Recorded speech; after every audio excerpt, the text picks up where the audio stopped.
এই বেঈমান পুরুষ, তোরা এক পুরুষের জন্য হাজার পুরুষের দুর্নাম হয়। কিছু কিছু পুরুষ আছে, তারা মানুষের জাত না। তাদের পাবলিকের কাছে পুলিশের হাতে না দিয়ে পাবলিকের কাছে নিয়ে এসে পিঠ ধনানি গুলা ধনানি দিয়ে ইচ্ছা মতো মাইরে তাকে একবারে দুনিয়া থেকে বিদায় করে দেওয়া উচিত। এইসব পুরুষকেও জানি 8 বছরের একটা মেয়ে তার জীবন নষ্ট করলো, বাপ আর ছেলে। হ্যাঁ, মানুষ না, এটা অমানুষ।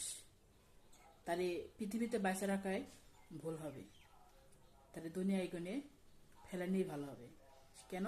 সে তারে জানি তারে জানি দেখে মানুষ ভয় পায়, ভিতরে ভয় থাকে যে এরকম ভুল জানি মানুষ না করে। মানুষ একবার ভুল করে, সে বারবার ভুল করে। সেই ব্যবস্থা পাবলিকেরই করার দরকার।